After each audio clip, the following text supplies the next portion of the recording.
Salut les gens, ici Myrtille 3.0, j'espère que vous allez bien. Aujourd'hui je se retrouve pour une vidéo top 5 sur les ennemis de Spider-Man. On va commencer tout de suite. Ça sera bien comme ça. Là ici il n'y aura pas beaucoup d'images. En numéro 5, c'est un que je n'ai pas d'image de lui. C'est Vautour. Enfin, attendez, peut-être que je pourrais trouver une image. On va voir très bien, mais le Vautour c'est ce mec là. En gros il a des ailes mécaniques. Et en fait, il est pas vraiment méchant. Mais lui, ce qu'il veut, c'est sauver sa famille. Ça va. On passe au numéro 4. Là, par contre, j'ai pas d'image. Mais vous allez me demander pourquoi je le mets en quatrième. C'est le bouffon vert.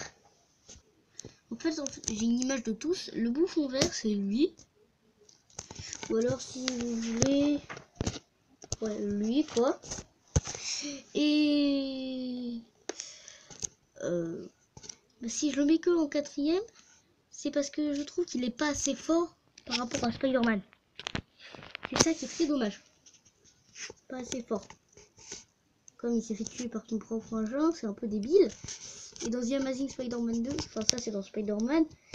Et dans The Amazing Spider-Man 2, bah je vais essayer de pas trop vous dire comment il meurt. Bon bah. C'est sa faute s'il a été débile. C'est pas la faute à Spidey. On passe au troisième. En fait, ça, c'est une image meilleure du Vautour. Mais le troisième, c'est Electro. Qui est franchement assez puissant par rapport à Spider-Man. Qu'on voit dans The Amazing Spider-Man 2. Comment dire? Il n'est pas comme le bouffon vert qui lui a toujours genre... il se défend pas vraiment à la main, il se défend avec des armes. Genre il sort une lame, quelque chose comme ça. Alors que Electro, c'est vraiment... Il se bat... Il se bat de loin et parfois il peut vraiment se battre de corps. Il met genre sa main en foudre et il le frappe. Comme par exemple le soccer, qui n'est pas dans mon top.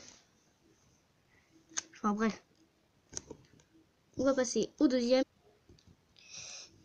Et en deuxième, Venom. Vous devez tous connaître Venom. Là, il y a son histoire. Tout commence avec une substance extraterrestre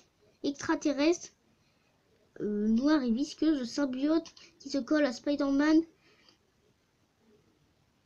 comme une seconde peau et devient son nouveau costume relooké sous un accru, mais que sa personnalité s'altère, relevant de mauvais penchants. En découvrant que le symbiote est sensible aux vibrations, il parvient alors à s'en débarrasser. La substance noire, dotée d'une vie propre, s'empare alors d'Eddie Brock, un jeune journaliste du Daily Bugle, qui voue une haine farouche à Spider-Man. Ce dernier porte dès lors le nom de Venom et devient l'un des pires ennemis de l'homme araignée, dont il constitue une sorte d'alter ego maléfique, faciès cauchemardesque, garni de dents acérées et de langues interminables.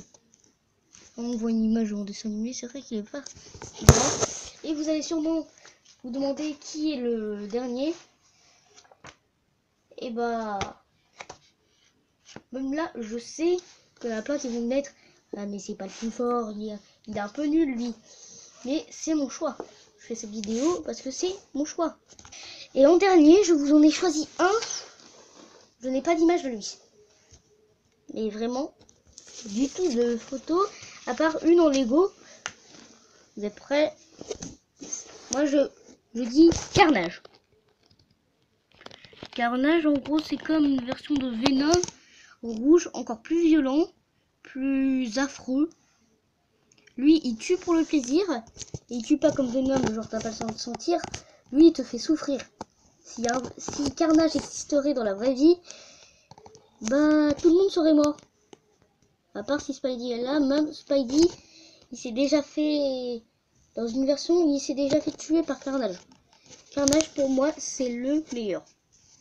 Franchement, le meilleur. Bon bah, c'était tout pour ce top. Enfin, c'était la fin de ce top. J'espère que vous avez apprécié. Et on se retrouve après. On se retrouve plus tard pour un nouveau top sur les ennemis de Batman. À plus tard.